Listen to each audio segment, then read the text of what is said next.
Last Tuesday, I sat alone in my dim office in Oregon, staring at a screen filled with 43 unread voice messages.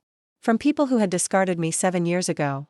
Not a single person called to express remorse or ask if I was okay, but every single message demanded my help.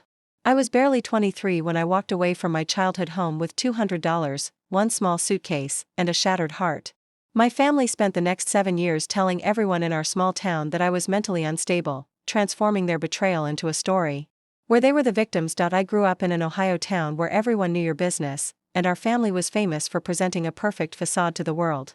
At family gatherings, my mother loved to raise her glass to my sister, naming her the absolute pride of the household while completely ignoring my presence. I was working 2 jobs, saving every penny, and desperately trying to build a future without any guidance or support. The night everything finally broke, I waited until dinner was over to ask a simple question about the college fund my late grandmother had left specifically for me. The entire dining room went completely silent as my mother slowly set down her cup and offered a sweet, manipulative smile to our relatives. She casually told the table that I had been acting erratic for months, turning my legitimate question into evidence of my supposedly declining mental health. None of my relatives questioned her, and my aunt simply touched my hand with pity before everyone went back to celebrating my sister. While I was washing dishes alone in the kitchen, I overheard my mother whispering that my grandmother's fund had already been used to pay for my sister's sorority fees and new car. That money was supposed to be my lifeline, left directly to me by a woman who held my hands and promised it would secure my future. When I walked back into the room and confronted my mother about stealing my inheritance, she did not even blink before dismissing me as dramatic and greedy. Within 10 minutes, she gathered 15 relatives in the living room to stage a dramatic performance about how deeply concerned she was regarding my mental state. My father stared at the carpet, my brother nodded along, and my sister kept scrolling on her mobile device without looking up once. I went upstairs, packed my few belongings, and walked out into the freezing snow toward the nearest interstate bus station without looking back. My mother shouted from the porch that if I walked out that door I should never bother coming back, but I already knew my departure was permanent. I spent 38 straight hours on a Greyhound bus holding a small wooden box my grandmother had left me, watching the snow-covered farmland fade into distant mountains.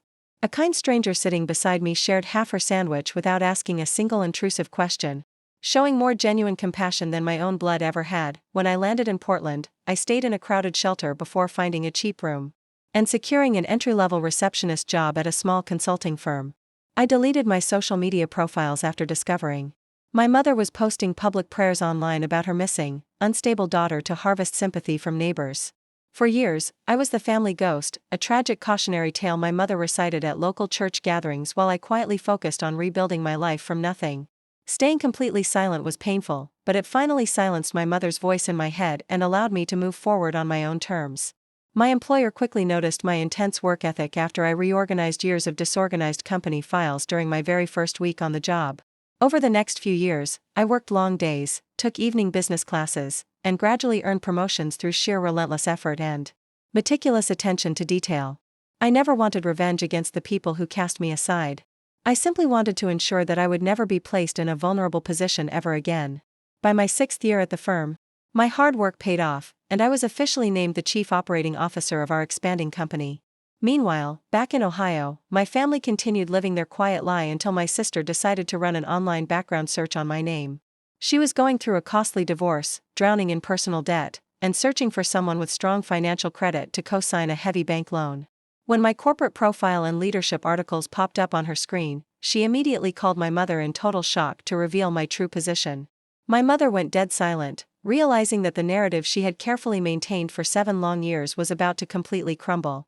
That same evening, my phone began ringing incessantly as 43 voicemail messages flooded into my inbox from every single member of my family.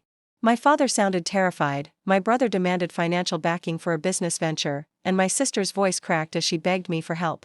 None of them offered an apology, because they did not view me as a person who deserved basic respect, but rather as an available tool to solve their immediate financial problems. I placed my phone on silent, refused to answer their desperate messages, and prepared myself for an upcoming professional engagement in my hometown. A local charity had hired my consulting firm to provide a keynote speaker for a community development event. Completely unaware of my personal connection to the area, my mother was serving as the chairperson for that exact event, entirely oblivious to the fact that I had accepted the invitation to address the crowd. When I stepped onto the stage in front of 200 local residents, my mother turned ghost white while my entire family sat completely paralyzed in their seats. The audience gave me a standing ovation, celebrating the exact same person my family had written off as broken and helpless 7 years prior. I delivered a professional presentation on community resilience before addressing the room directly about my personal journey of leaving town with nothing but $200. I spoke about the pain of being labeled unstable simply for seeking independence, emphasizing that true community requires seeing people for who they actually are rather than the fabrications told about them. Whispers immediately rippled across the auditorium as neighbors realized my mother's long-standing story about my breakdown was a complete lie. When the presentation ended, the crowd stood up once again, applauding with a warmth that completely shattered my mother's false narrative. After the event, my mother rushed over with a painful fake smile and tried to wrap her arms around me for a public embrace, but I stood completely still. When she quietly accused me of embarrassing the family, I reminded her that she had possessed my contact information for 7 years without ever attempting to make things right. My sister demanded that we step aside to discuss her pending loan application, but I simply informed them that I had listened to every single voicemail and heard zero remorse. I turned around and walked out of the building into the cool night air, leaving them to face the immediate awkwardness of their exposed deception. By the following morning, news of the confrontation had spread throughout the small town, prompting local leaders to ask my mother to resign from her committee post. My father moved his belongings into the guest room, finally confronting my mother for lying about their daughter and destroying the family's integrity. My sister eventually lost her home to foreclosure and was forced to move back into my childhood bedroom, surrounded by the empty walls where my childhood belongings used to hang. My brother's partner ended their relationship after seeing his entitled online posts, realizing he lacked basic accountability and self-awareness. A few weeks later, a handwritten letter arrived at my Portland office from my father, containing the very first genuine apology I had ever received from my family. He expressed deep regret for staying silent for so many years and acknowledged that I deserved a parent who was brave enough to stand up for me. I read his words twice before placing the paper inside my desk drawer, recognizing that while the past could never be rewritten, my future was entirely my own to create. Choosing to walk away from toxicity does not mean you have failed. It simply means you possess the courage to author your own story. If you enjoyed this story, please take a second to hit the like button and subscribe to the channel.